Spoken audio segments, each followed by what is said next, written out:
pasamos ao seguinte invitado, que é Isabel Álvarez Balbís. Isabel é bióloga e socia da Sociedade Galega de Historia Natural, onde é ademais a coordinadora da sección de Antela, que está especificamente dedicada ao estudio e conservación deste espazo natural ourensá. Lidera e participa en varios proxectos que desenrola a Sociedade Galega de Historia Natural en Ourense, en colaboración con outras entidades tamén, e realiza programas de seguimento de especies de fauna e flora galega, especificamente o programa de custodia do territorio para a restauración da ecolóxica da Limia, da antigua Lagoa da Antela. Precisamente na súa conferencia nos trae o traballo realizado neste espacio natural de Antela, no que falará dende aspectos históricos a actualidade, destacando sobre todo as estrategias que están levando a cabo para conservar os recursos naturais e paisaxísticos desta zona. Moitas gracias, Isabel, e adiante coa túa presentación. Buenos días a todos. Pues muchas gracias a vosotros también por darme esta oportunidad de mostrar un poquito el trabajo que estamos haciendo en Alimia. Alimia húmeda era un extenso complejo hidrológico que se desplegaba por la cuenca alta de los ríos Limia y Antela. En esta imagen del vuelo americano podemos ver, del año 1956, podemos ver las zonas inundables de Antela. Estarían representados básicamente por la laguna, que vemos en esta parte central, y unas zonas inundables periféricas. Oscilaban mucho según entre las temporadas de invierno y la temporada de verano, como vemos en la parte superior.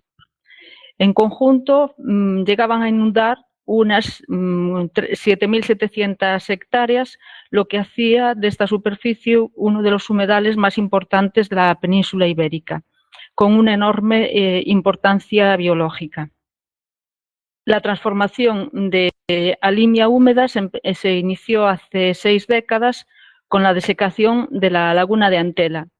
La desecación de la laguna de Antela fue una de las mayores crisis ambientales ocurridas en Galicia en tiempos modernos y tuvo consecuencias fatales para muchas especies de flora y fauna ligadas a los ecosistemas lagunares y palustres.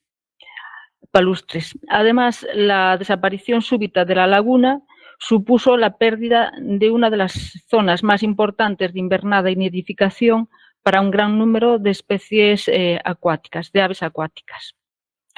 Esta crisis ambiental se acrecentó posteriormente con las desecaciones de las zonas húmedas periféricas y con la reestructuración del territorio, empezando por las concentraciones parcelarias, la rectificación de todos los cauces fluviales, la deforestación y la remodelación drástica de las superficies agroganaderas tradicionales, de tal forma que quedaron relegados los ecosistemas húmedos limiaos a espacios fragmentados y marginales, salvo en las parroquias de Ordes y Penelas. En esta imagen podemos ver perfectamente una diferencia de las dos situaciones. Vemos el cauce del río Limia transformado en un canal, en la parte baja la zona concentrada de Porqueira y en la parte superior la zona de Ordes y Penelas con su paisaje agroganadero tradicional. Este proceso de transformación de Alimia continúa en la actualidad, con la implantación de un modelo socioeconómico productivista industrial. Las explotaciones agroganaderas intensivas inciden negativamente sobre el entorno y también sobre los recursos naturales, especialmente sobre los recursos hídricos, que son la clave de la conservación de los humedales. Las grandes parcelas agrícolas como esta que vemos en la imagen necesitan para mantener su productividad la aplicación de enormes cantidades de agua. Claro está, además de los abonos y de los fitosanitarios que necesitan. Por su parte, las grandes instalaciones ganaderas actuales se instalan incluso sobre terrenos inundables, como vemos en la imagen, y la deficiente gestión de los residuos sólidos provocan el lixiviado de esos restos directamente a las aguas superficiales.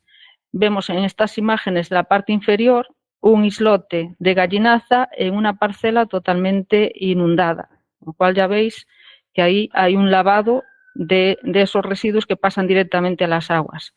En la imagen del fondo de la derecha lo que vemos es lo mismo, un acopio de toneladas de gallinaza en una parcela que también se encharca, con lo cual esos lixiviados pues, van desapareciendo. El resultado de esta situación pues, es clara. Por una parte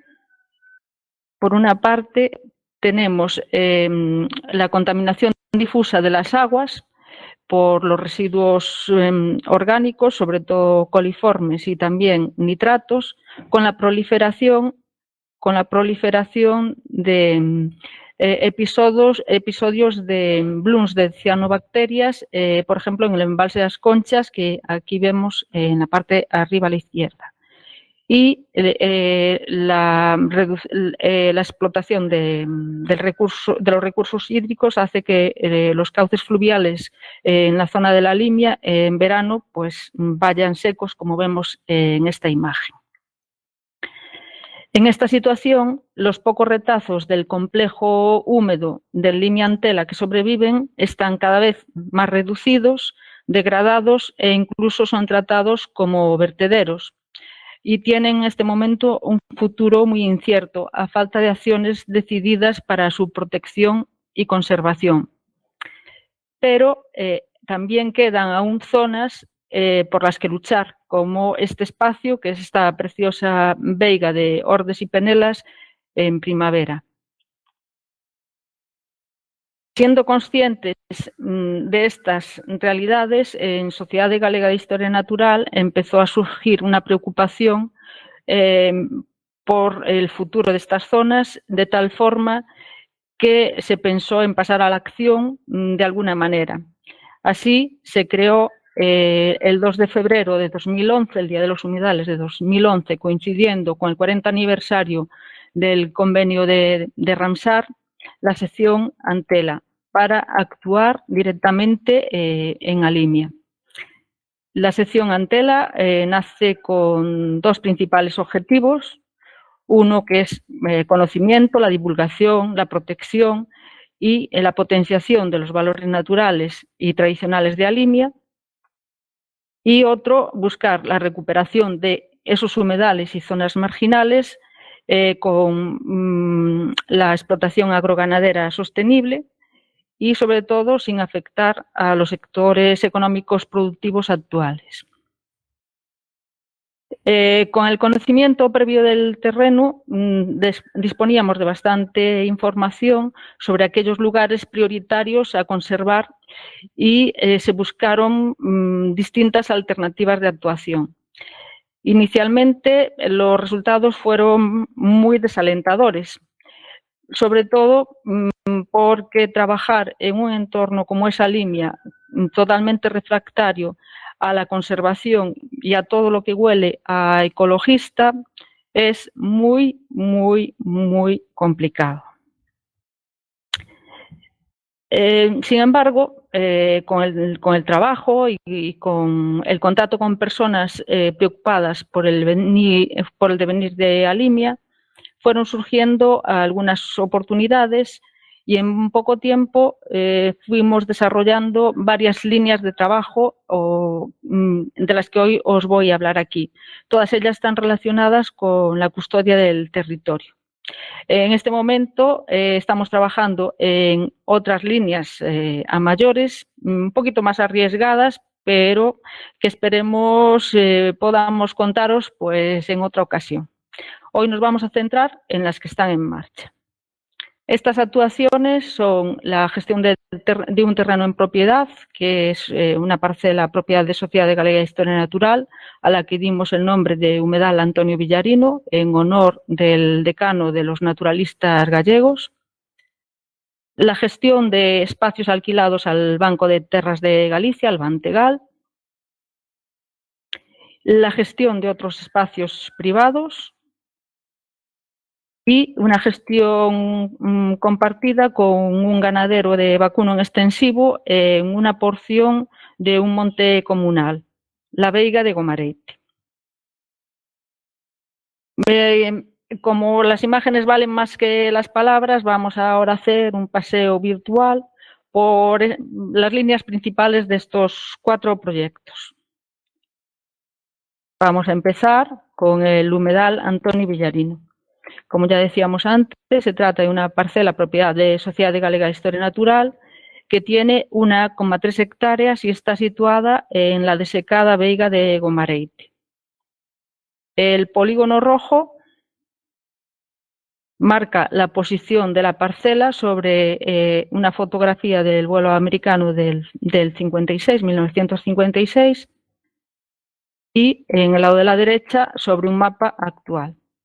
Ya veis que la transformación del territorio es evidente y sobre todo las veigas, la zona inundable que teníamos antes de las desecaciones, está desaparecida, quedando solo unos pequeños restos, mientras los terrenos agrícolas ganan espacio, ganan superficie. Cuando esta parcela salió a subasta de la agencia tributaria, vimos la oportunidad de poder disponer de una superficie donde desarrollar el primer proyecto de actuación directa en Alimia. Y es que esta parcela era realmente interesante por varios motivos, pero los principales son que aún a pesar de la desecación sigue produciéndose momentos de inundaciones, con lo cual una restauración ambiental de un humedal sería algo más sencilla. No partimos de una situación de falta de agua total, sino que ya tenemos ahí un poquito de ayuda. Y además estaba la parcela cerca de un núcleo reproductor de conícora o choromica. Estos son 2 de los nombres vernáculos que se le da en Alimia a la ave fría, a Vanellus vanellus. Entonces pensamos que habría que conseguir esta parcela y, aunque nos costó, la conseguimos. Como ya teníamos claro la especie diana, que sería el ave fría, la conícora, lo que hicimos fue una revisión bibliográfica para buscar toda la información que pudiéramos en relación a la especie y, sobre todo, algunos proyectos que estaban en marcha para evaluar la posibilidad de trasladarlos a nuestra parcela. En este gráfico vemos un poquito la filosofía que nosotros utilizamos para desarrollar el proyecto. El estudio hace una relación del éxito reproductor de la ave fría en relación a la densidad de canales por hectárea, metros lineales de canales por hectárea. Vemos ahí que hay una relación directa que va aumentando hasta una cantidad de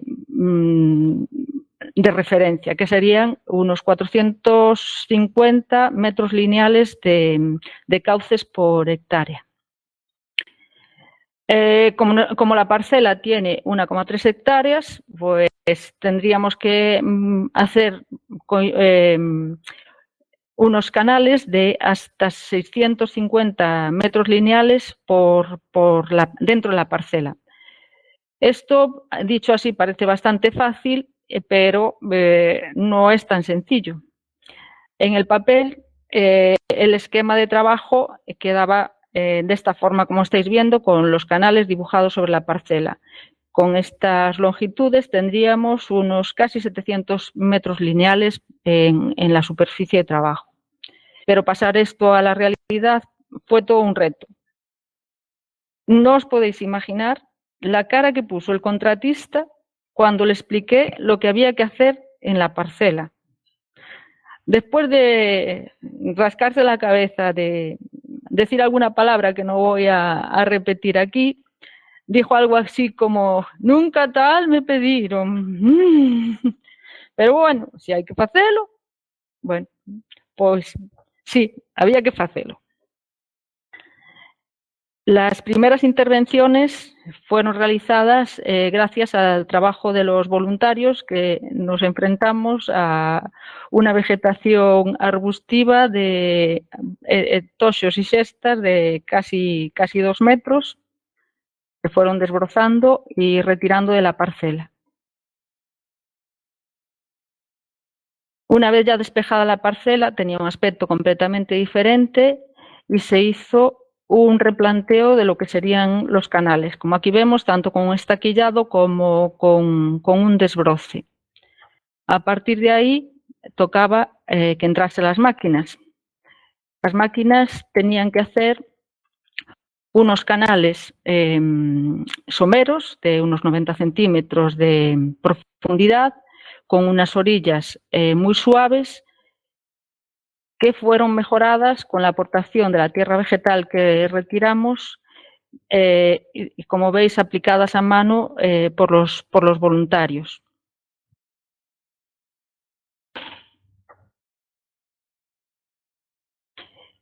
Este es el resultado de las primeras fases de trabajo, y visto en vista aérea y visto desde el suelo, esto sería el final de esa primera fase antes del invierno. Con las primeras lluvias en primavera, el aspecto de la parcela pues era realmente espectacular. Todo esto fue realizado en varias etapas a medida que disponíamos de financiación, aportaciones y trabajo de los voluntarios, además de la colaboración del Centro de Desarrollo Rural de Oviso, que nos apoyó en todo momento. Al ir realizándose en varias etapas y evaluando los resultados, fuimos realizando algunos ajustes sobre el proyecto inicial. Lo principal es la construcción de una mota de tierra periférica, como vemos a lo largo de la pista, que evitaba la pérdida del agua desde el interior de nuestra parcela al canal de desecación, y al mismo tiempo otra mota que separaba nuestra parcela de la parcela del vecino para evitar que el encharcamiento de nuestra parcela incidiese sobre su cultivo. Al mismo tiempo, cambiamos un poco la organización del último tramo del cauce, que estaba previsto paralelo a la pista, y dejamos unas pequeñas depresiones de forma que toda esta superficie era una especie de zona tampón en relación con las zonas húmedas. Al mismo tiempo, como veis ahí, hicimos una ampliación de capital. Este triángulo del fondo es una parte de la parcela del vecino, que es una zona que se le inundaba bastante, y llegamos con él a un acuerdo para que no la cultivase de forma que fuese un apoyo a nuestra parcela. Son unos 3.000 metros cuadrados añadidos a nuestra parcela. Como dijo algún consocio que trabajó tanto con los desbroces como en la extensión de tierra, mira que si después de todo este trabajo va y no vienen las aves frías, será para matarlas. Pero no os preocupéis, que no hubo que matarlas. En los años 2018 y 2019 tuvimos indicios claros de la presencia de una o dos parejas en época de cría. Y en este año 2020 desconocemos lo que pasó por el tema del confinamiento. A la parcela también llegó, entre comillas, otra de las especies importantes en la línea, que es esta plantita, Cardiño de Alagoa, Eryngium viviparum, que es un endemismo muy localizado y muy amenazado a nivel europeo. Podemos decir que el 95% de la población de esta especie se sitúa en Alimia. habéis oído bien, 95% de la población está en Alimia. Y cuenta ahora en el humedal Antonio Villarino con una nueva población. Vamos a dejar ahora el humedal Antonio Villarino y nos vamos a acercar a la segunda estrategia en la que estamos trabajando. Es la gestión de los espacios alquilados al Banco de Terras. Sociedade Galega de Historia Natural tiene en custodia del territorio por 30 años un rosario de parcelas, casi 90, distribuidas por Alimia. En estos planos vemos algunas porciones de Alimia con las parcelas que tenemos alquiladas, que son las que están destacadas en negro. Las actuaciones planteadas para estas parcelas son muy diversas y son casi tantas como el número de parcelas. Sin embargo, en algunos casos hemos llegado a acuerdos con ganaderos, como es el caso de 4 parcelas en Cerdeira o 3 parcelas en Ponte Liñares. Y también hemos llegado a algunos acuerdos con agricultores, con 3 agricultores colindantes. No obstante, la mayor parte de las parcelas van a dedicarse a conservación o a restauración. El proyecto de restauración más avanzado es el que denominamos Poza dos Arieiros. La Poza dos Arieiros se compone de una parcela alquilada al Banco de Tierras y de 2 parcelas colindantes con las que hemos llegado a un acuerdo de custodia de territorio con su propietario, que es un empresario local. Así, la Poza dos Arieiros tiene 14.000 metros. El polígono rojo señala nuevamente en el vuelo americano la posición de la parcela Poza dos Arieiros y en la actualidad. Lo que vemos más llamativo posiblemente es la diferencia del cauce del río Limia. Como vemos, tenía un cauce meandriforme, divagante, con muchos bancos arenosos. En la actualidad es un canal limitado por unas pistas, sin más, y aún vemos los restos del cauce meandriforme. Estos bancos arenosos, que eran típicos de los ríos limiaos, son muy interesantes para algunas especies de flora y fauna, por lo que pensamos que el proyecto a realizar en la Poza dos Arieiros debía contemplar la posibilidad de crear estas zonas arenosas limosas para apoyar a estas especies. En este esquema muestro el proyecto. La parcela de Bantegals estaría situada en la parte central y las 2 exteriores son las privadas, con el acuerdo de custodia. Los colores que vemos aquí, más azules, que son todos estos, y la periferia, serían las zonas de aguas más profundas, y a medida que vamos pasando a los colores más marrones iríamos viendo las diferentes alturas del terreno hasta llegar a estos islotes marrones con zonas ya secas permanentemente. Sobre la parcela, en esta imagen estáis viendo las 3 especies diana. La primera, el cardiño de Alagoa, que comentamos ya su presencia en el humedal Antonio Villarino, que aquí vemos en representación de un investigador francés que está trabajando sobre la especie y al que acompañamos en 2 ocasiones por Alimia para enseñarle las distintas localizaciones de la especie. Veis que está dibujada una parte del año cubierta por las aguas, con lo cual está limitándose el desarrollo de la vegetación terrestre, y otra parte del año a pleno sol y en plena sequía, con lo cual se limita el desarrollo de la vegetación acuática. Es una una estrategia de supervivencia para evitar la competencia con otras vegetaciones. Vemos seguidamente Chorlitejo chico, Charadius dubius, arieiro pequeño, que necesita zonas abiertas, arenosas, para instalar sus nidos. Y por último vemos riparia, anduriña das barreiras, avión zapador, que no necesariamente precisa, sino que en varios estudios realizados en la provincia de Ourense se ha visto que sus uras se orientan en dirección noreste, y en la parcela teníamos una pared precisamente con esa orientación.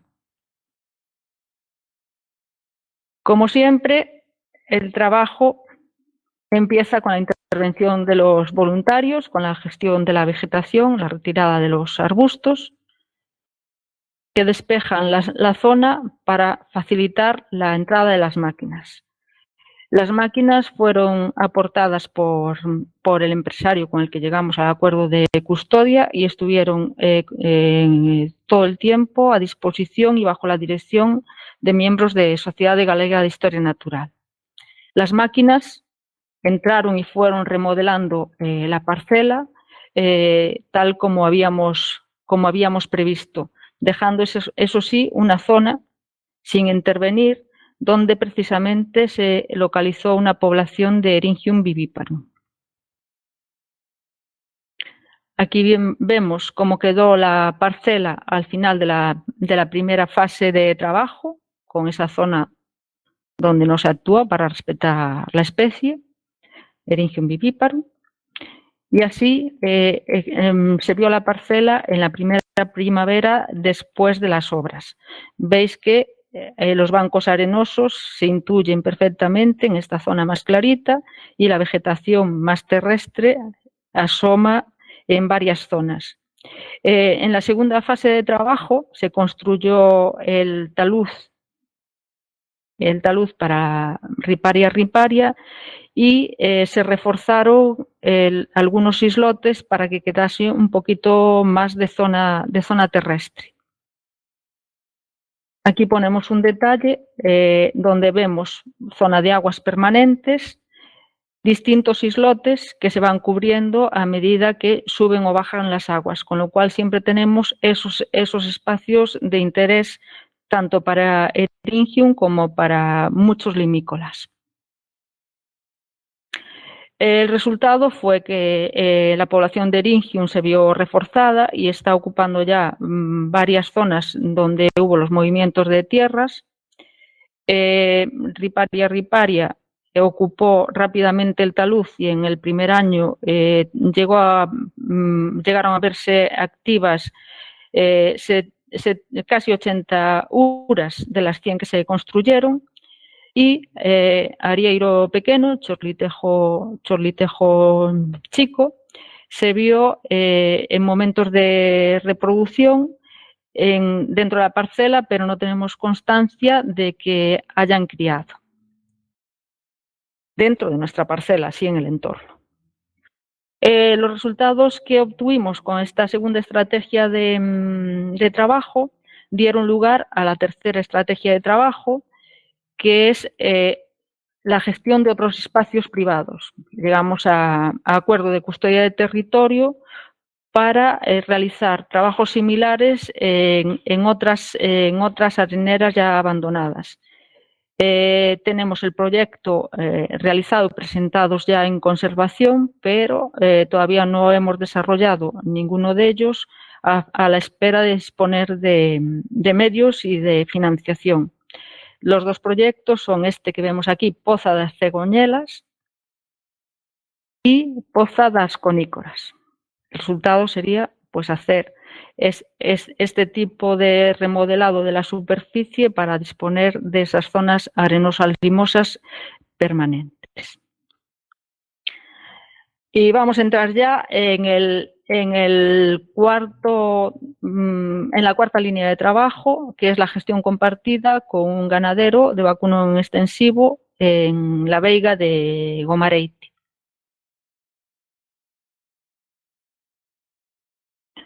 En la veiga de Gomareite, Sociedad Galega de Historia Natural, tiene firmado un acuerdo de custodia del territorio compartida con un ganadero local de vacuno en extensivo sobre una superficie de 16 hectáreas de la veiga. Sabíamos que la veiga de Gomareite es un lugar de interés para muchas especies, tanto de flora como de fauna. Pero también sabíamos que había algunas sorpresas que no eran muy agradables.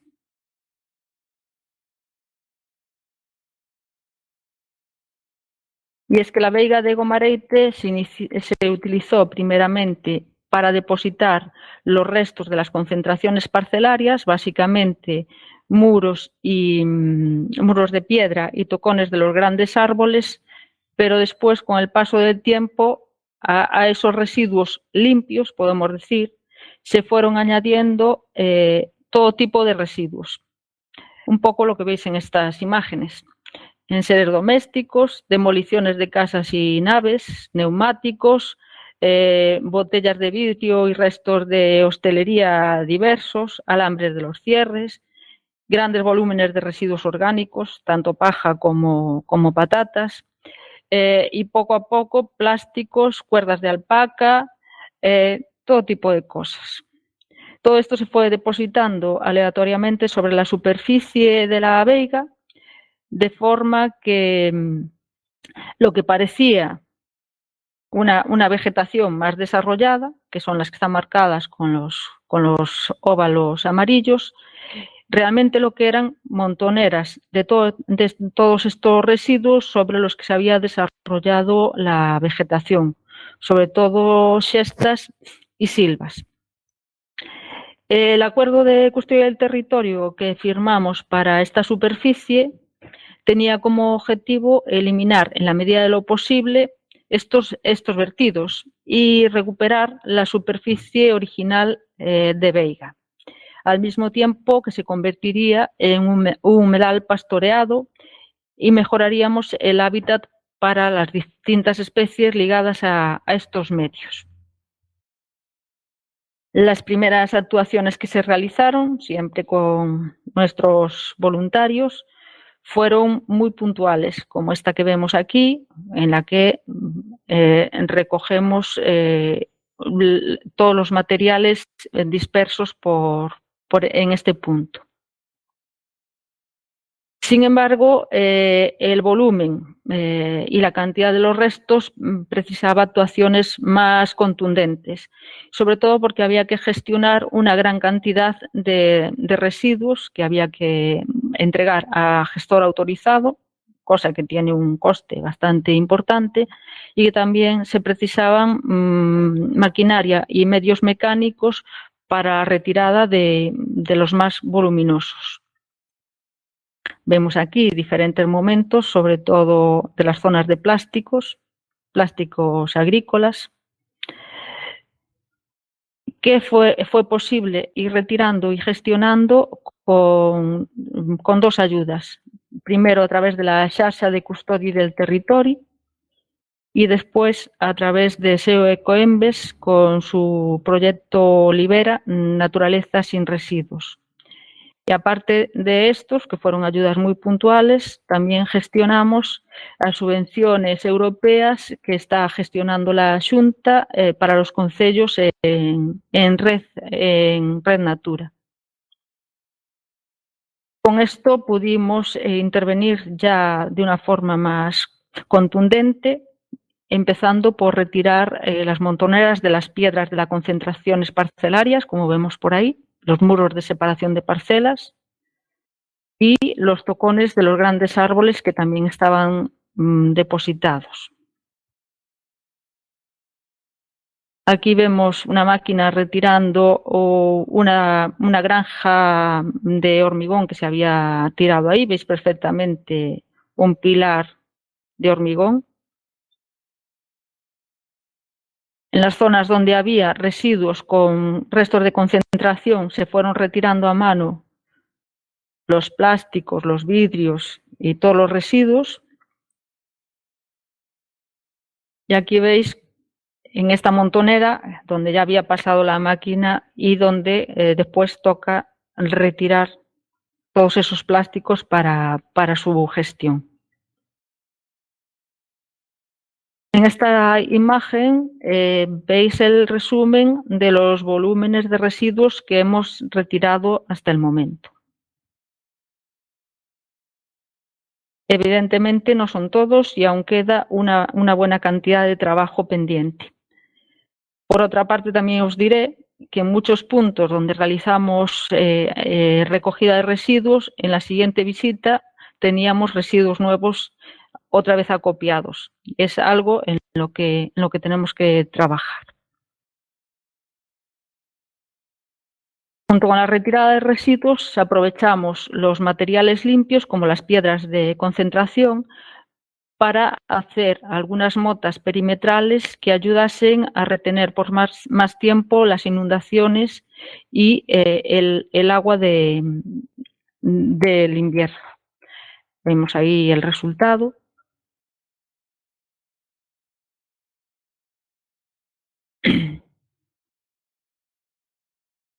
El resultado es lo que tenemos en este momento: un humedal pastoreado y la recuperación de la biodiversidad de la veiga. La retirada de los residuos dejó libre la superficie de la veiga, que rápidamente fue colonizada por Eryngium viviparum, incluso en la primera primavera después de las obras. Aquí vemos en sus dos fases: la fase que está bajo el agua y la fase de verano, donde está a pleno sol. También vimos que el aumento de los periodos de encharcamiento de la veiga tenía incidencia sobre otra especie, sobre la conícora ave fría, porque en el seguimiento que estamos haciendo a lo largo de los años hemos visto incrementar paulatinamente la población de este núcleo reproductor. No podemos dejar de citar el efecto positivo para otras especies, por ejemplo, para Lepidurus apus, que es un crustáceo notostráceo que se considera un fósil viviente, que tiene la única cita para Galicia en Alimia.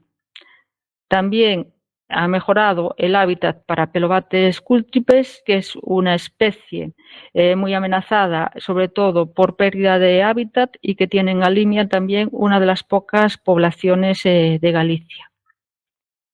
Ya no voy a decir nada de las especies de aves que utilizan la veiga de Gomareite, sobre todo en las migraciones primaverales.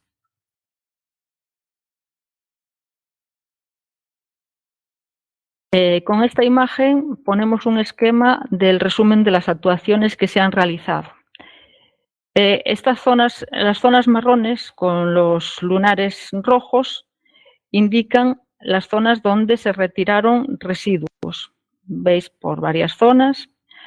Los puntitos amarillos significan donde se retiraron los residuos de las concentraciones parcelarias, básicamente las piedras de los cierres.